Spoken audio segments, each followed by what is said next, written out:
Sabi nila, love is blind. Love is seeing only what you want to see and refuses to recognize red flags that may eventually and actually break your heart. Marami sa atin, pag nagmahal, sugod na lang ng sugod. Bahala na si Batman. Pero hindi dapat ganun. Para rin itong math. May plus, may minus.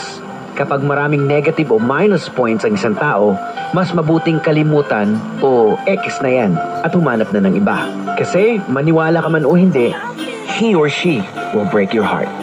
Again and again. Samahan niyo akong tunghayan natin ang istorya ni Richie. Ako po si Diego Bandido, ang inyong tagapaghatid na kwento and awit ni Richie. Diego, nasaktan talaga ako sa pagbabaliwala sa akin ni Lydia. Kasi talaga namang seryoso ako sa kanya.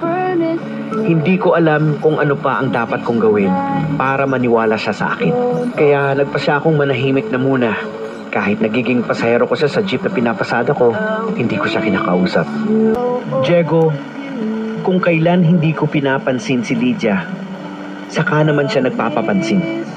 Tuwing sasakay sa jeep ko, naka-lipstick at pulbos, plakado rin ang kilay, at minsan, galing siya sa pagbili ng paninda sa tindahan niya. Nagulat ako dahil naka-shorts ng maikli. Hindi ko napigil ang sarili ko na magsalita. Nako, bumigay si pamangkin kay auntie. Ano kayong mangyayari sa eksena? Sino bang may sabi sa'yo na pwede kang magsuot ng shorts? Bakit ganyan ang tono mo na parang naiinis ka? Natutuwa ka ba sa itsura mo? Pinagtitinginan ka ng mga tambay, oh. Sabi mo, hindi naman ako mukhang may edad na. Kaya yung hindi ko magawa noon, ginagawa ko ngayon. Matagal ko nang gusto magbihis ng ganito. T-shirts, shorts. Itinago ko ng mga duster ko. Oh? Masarap na pala sa pakiramdam. Nakakabata ng feeling. Nagpapaligaw ka lang yata eh. Ano? Hoy, hindi ako nagpapaligaw, ha? May lumiligaw na sa akin noon, pero sumuko agad. Uy, hindi ako sumuko, ah. Oh? Nasaktan ako dahil binaliwala mo ako. Bakit? Ikaw ba yung tinutukoy ko? Bakit? May iba pa bang lumiligaw sa'yo? Ano ba? Richie! Ano ba yan? May mga pasahero ka, oh. Kumalma ka. Baka ba? Walang ibang lumiligaw sa akin. Ikaw lang. Nakakapikong ka na kasi. Una, hindi ka naniniwala sa akin. Ngayon, pinaglalaroan mo naman ang feelings ko. Uy, hindi kita pinaglalaroan, ha? Mag-usap nga tayo. Pwede mo na ulit akong bisitahin sa bahay.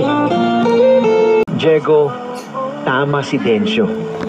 Nasa kamay ko ang buhay ng aking mga pasahero. At sa pagmamaneho, hindi pwedeng matangay ako sa bugso ng damdamin. Malaki ang pasasalamat ko na walang nangyaring masama sa mga pasahero ko nung araw na yun. Kinabukasan, bago ako pumasada, bumisita ako kay Lydia at nag-usap kami ng masinsinan. Huminto ka kasi sa pagbisita sa akin. Na-insecure ako. Saka kita na-miss. Na-miss mo ako? Oo. Yung pagkanta mo, yung mga biro mo, yung pangungulit mo. Hindi naman yung basta lang pagungulit. Gusto talaga kita. Pero ang sabi mo kasi sa akin, ayaw mo na magmahal ulit. Ayaw mo nang sumugal sa pag-ibig. Ramdam mo na may sumpa ang pagkatao mo, kaya naisip ko, walang patutunguhan ang panliligaw ko sa'yo. Kaya yun, nanahimik na muna ako. Nanahimik o ayaw mo na? Lydia, mahal kita. Seryoso ka ba, Richie? Paano ang agwat ng edad natin? May kasabihan naman di ba? Age doesn't matter. Age is just a number.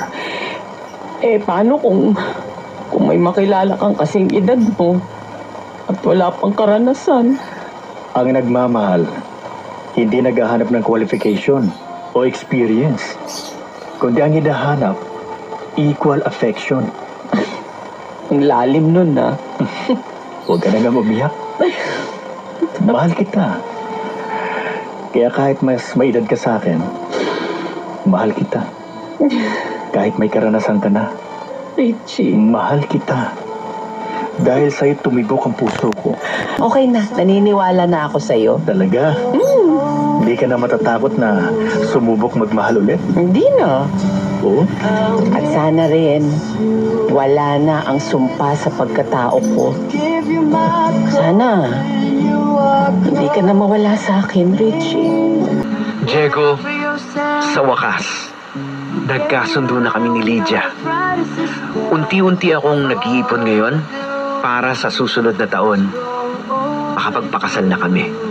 Gusto kong patunayan sa kanya na seryoso ako sa sinasabi kong I wanna grow old with you. Hindi nanay ang nakikita ko sa kanya, kundi isang babaeng mamahalin, iingatan at pahahalagahan. Salamat. Hanggang dito na lang, Richie. Maraming salamat, Richie, sa pagbahagi ng kwento mo. Isang feel-good na istorya na pinakilig at pinangiti ang ating mga tagapakinig. Well, siguro mga kaibigan, ang lesson o aral na mapupulot po natin sa kwento ni Richie is huwag po nating bastang ipilit ang mga bagay pag hindi pa napapanahon. Na importante din ang tamang timing at irespeto po natin yung space or time na hinihingi ng taong susuyuin natin. Kagaya na lang po sa sitwasyon ni Lydia, nang namatay ang kanyang asawa, definitely broken siya that time. So kung pinilit ni Richie yung sarili niya kay Lydia, sa tingin nyo anong mangyayari sa basong may crack na pag nilagyan mo ng mainit na tubig? Hindi ba't mababasag? Ganun din po sa isang relasyon. O paano? Hanggang sa susunod na kwentuhan natin. Muli, ito po si Diego Bandido, ang inyong tagapaghatid na Kwento and Awit.